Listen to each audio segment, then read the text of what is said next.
एक बहुत बड़ी राजधानी में बड़े राजपथ पर हजारों लोगों की भीड़ थी। एक बड़े महल में आग लग गई थी और महल जलने की आखिरी हालत में था। उसकी लपटों ने सारे नगर के लोगों को इकट्ठा कर दिया था। महल का मालिक द्वार के पास खड़ा है, करीब करीब बेहोश। सैकड़ों लोग मकान के भीतर से सामान ला रहे हैं। अंततः सामान लाने वाले लोगों ने मकान के मालिक को पूछा, और कुछ तो भीतर नहीं रह गया है, अन्यथा हम और एक बार खतरा उठा सकते हैं, भीतर जा सकते हैं। लपटें आखिरी जगह पहुंच गई हैं और दोबारा मकान के भीतर जाना संभव नहीं होगा। तिजोरियां निकल आए हैं, कीमती कागजात निकल आए हैं, फर्नीचर निकल आया है, छोटी छोटी चीज़ें भी निकल आई हैं। उस करोड़पति ने कहा, मुझे कुछ भी याद नहीं पड़ता कि क्या है, तुम जाओ, देखो भीतर कुछ बचा सको तो बचा लो। कुछ लोग भीतर गए और छाती पीटते हुए रोते हुए बाहर आए। साथ में एक लाश लेके आए। उस भवनपति का एकलौता बेटा भीतर सोता ही रह गया था। वो लोग सब सामान बचाने में लग गए और वो सामान का असली मालिक भीतर ही रह गया। वो जल गया और मृत्यु को प्राप्त हो गया। कुछ हजारों लोगों के भीड़ में एक सन्यासी खड़ा था। उस सन्यासी ने अपने डायरी में उस घटना को लिखा है, आज जैसा इस मकान में हुआ है बस्ती में, वैसे सभी मकानों में हो रहा है। मकानों में रहने वाला तो मरते जा रहा है, लेकिन मकानों का सामान बचाया जा रहा है। सारे राज्य में ऐसा हो रहा है, सामान बढ़ रहा है और आदमी मर रहा है। सामान बच रहा है और आदमी समाप्त हो रहा है। संपत्ति बढ़ रही है और संपत्ति को बढ़ाने वाला व्यक्ति नष्ट होता चला जा रहा है। अभी एक मित्र ने कहा कि हम चांद पर पहुंच रहे हैं। हम चांद पर जरूर पहुंच गए हैं, लेकिन आदमी जितने दूर पहुंचता जा रहा है उतना ही स्वयं से दूर निकलता जा रहा है। जमीन पर ही हम अपने से बहुत दूर निकल गए हैं और चांद पर यदि हम पहुंच गए हैं और ये फासला अपने से और दूर ले जाने वाला साबित होगा। सब कुछ है आज पृथ्वी पर, सिर्फ आदमी नहीं है। और पृथ्वी पर हम सभी चीजें जमा ले, सभी चीज का व्यवस्था कर ले और आदमी खो गया तो हमारी व्यवस्था का कोई काम में आने वाली नहीं है।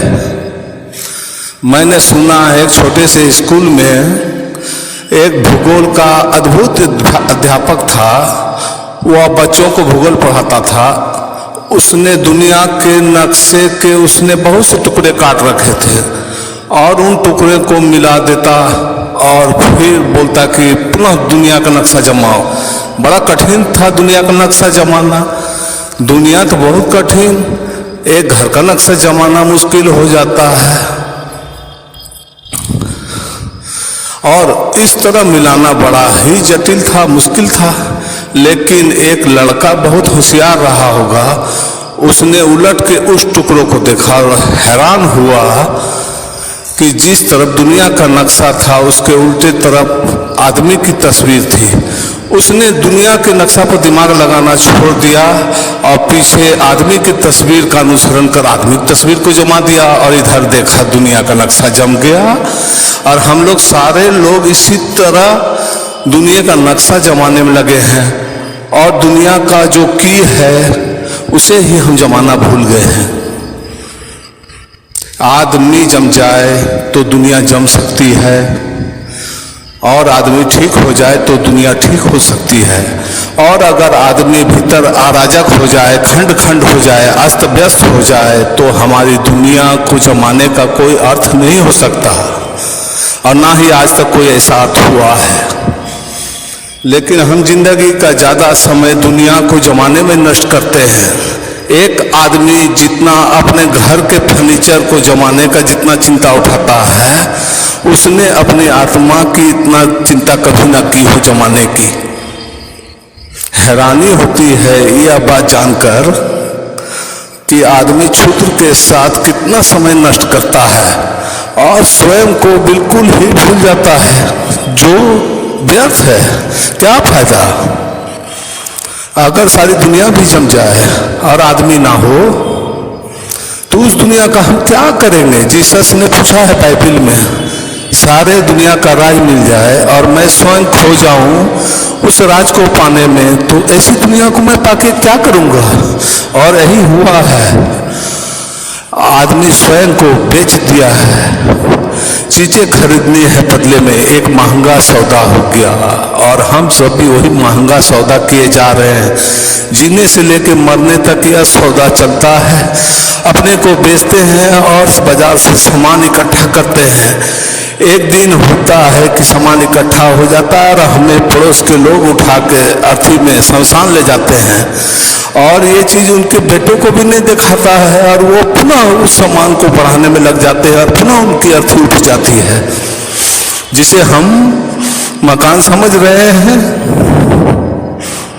वो सराय से ज्यादा नहीं, वहां थोड़ी देर ठहरना और आगे निकल जाना। और कोई ना समझ ही होगा कि इस सराय को जमाने में ही इतना लग जाए कि खुद को खो जाए और आगे की मंजिल भटक जाए।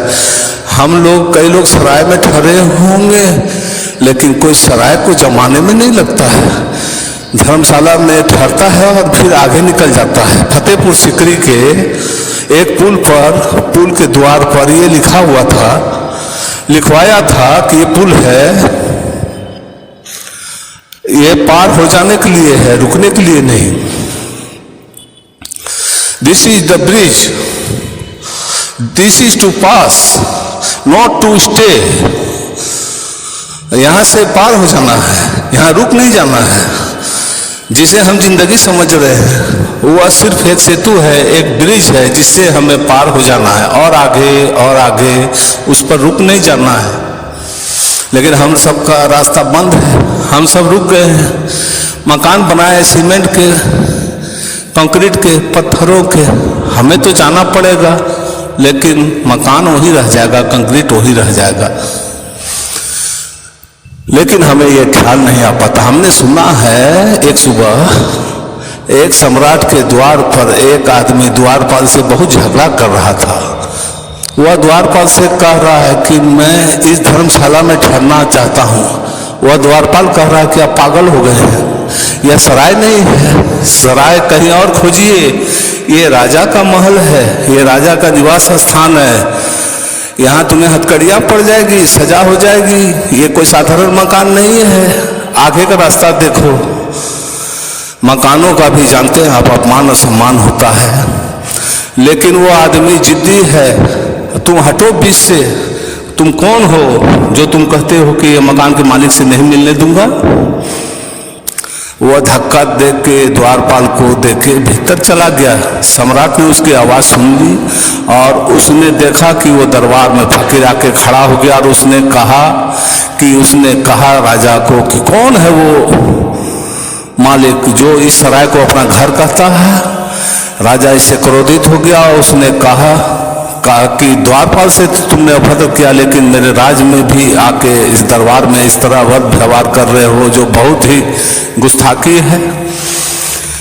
लेकिन द्वारपाल ने कहा मुझे कि ये इनका निवास स्थान है, राजा यहाँ रहते हैं, लेकिन मैंने तो पहले आके देखा था कि यहाँ कोई दूसरा आदमी बैठा था। तो राजा ने झट से उस फकीर को कहा कि वो मेरे पिताजी थे। तो उस फकीर ने कहा इससे भी पहले मैं आया था, तो वो तुम्हारे बाबूजी के भी आगे कोई दूसरे आदमी बैठे थे, वो कौन थे? तो राजा ने कहा वो मेरे पिता के पिता हैं। तो उस फकीर ने कहा कि मैं कुछ दिन बाद आऊँगा, मुझे पक्का भरोसा है कि कुछ दिनों बाद लोग मुझे कहेंगे कि वो भी नहीं रहे, वो मेरे बाबूजी थे। और इस तरह ये तुम्हारा मकान जो है कैसे हो सकता है?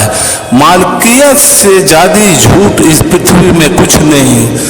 मालिक होने से बड़ा पागलपन इस पृथ्वी दूसरा नहीं। जो किसी भी दूसरे चीज का मालिक अपने आप को समझता है वो व्यर्थ के पागलपन में फंस गया है। मालिक कोई भी नहीं है। हम नहीं थे और सब था, हम नहीं होंगे और सब रहेगा। हमारे ना रहने से कहीं एक पत्ता भी नहीं हिलेगा और कहीं कोई पीड़ा नहीं होगी, कहीं कुछ बंद नहीं हो जाएगी। सब चीज चलता रहेगा, चलता रहेगा, चलता रहेगा। लेकिन हमें इतने जोर से ताकत नहीं लगाना चाहिए। जिसका हम मालिक नहीं है उसकी मालिकियत जमाने में लग जाते हैं और हमारे भीतर का ही मालिक जगा रहता है और सभी जो भी चीज़ों को हम भूल जाते हैं। उसी तरह जिस तरह घर का मालिक जल गया था और सामान बच गया